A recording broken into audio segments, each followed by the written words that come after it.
राधे राधे, जय श्री राम। आज करवा चौथ के व्रत से जुड़ी कुछ पूर्ण बातें मैं आपको बताऊंगी। करवा चौथ का व्रत क्यों करना चाहिए। बहुत समय पहले की बात है, किसी गांव में एक ब्राह्मण परिवार रहता था और उस ब्राह्मण परिवार में 7 भाई और एक बहन थी। सातों भाइयों का विवाह हुआ, बहन का भी विवाह हुआ और सभी स्त्रियां करवा चौथ का व्रत रखा करती थी। एक समय करवा चौथ का दिन आया और सातों भाभियों ने भी व्रत रखा और ननद ने भी व्रत रखा और कुछ कारण से ननद की तबीयत खराब हो गई। तब सातों भाइयों ने कहा कि तुम्हारी तबीयत खराब हो गई है तो तुम भोजन कर लो। बहन ने कहा नहीं भैया, आज तो मेरा व्रत है, शाम को जब चंद्रमा निकलेगा तब अर्घ दे करके भोजन करूंगी, क्योंकि आज के दिन चंद्रमा को अर्घ दे करके ही भोजन करना चाहिए।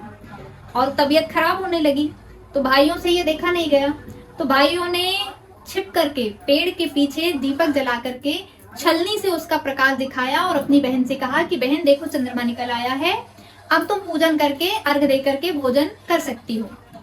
बहन ने अपनी भाभियों से कहा कि चलो भाभी, चंद्रमा निकल आया है, पर भाभियां तो जानती थी और भाभियां व्रत तोड़ने के लिए नहीं गई।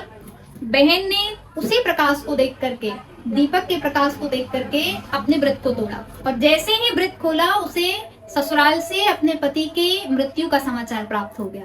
वह अपने ससुराल पहुंची और अपने पति को मृत अवस्था में देखकर रोने लगी कि मैंने ऐसा कौन सा पाप कर दिया, कौन सी गलती कर दी जिसके कारण करवा चौथ के दिन मेरे पति की मृत्यु हो गई।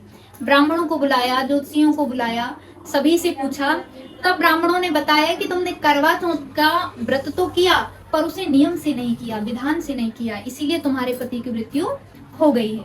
अगले वर्ष पुनः तुम करवा चौथ के व्रत को नियम से करोगी तो तुम्हारे पति को पुनः लंबी आयु प्राप्त हो जाएगी। धीरे धीरे 1 वर्ष का समय बीता और जब अगले साल पुनः वीरवती ने करवा चौथ के व्रत को नियम से किया और अपनी भूल के लिए भगवान से क्षमा याचना की, तब भगवान की कृपा से उसका पति पुनः जीवित हो गया। इसीलिए करवा चौथ का व्रत स्त्रियों को विशेष रूप से करना चाहिए और चंद्रमा को चलनी में देख करके, अर्घ देख करके ही व्रत को खोलना चाहिए। इस प्रकार से व्रत करने से पति की लंबी आयु प्राप्त होती है, सुख सौभाग्य की प्राप्ति होती है और अखंड सौभाग्य भी प्राप्त होता है। जय श्री राधे, जय श्री कृष्ण।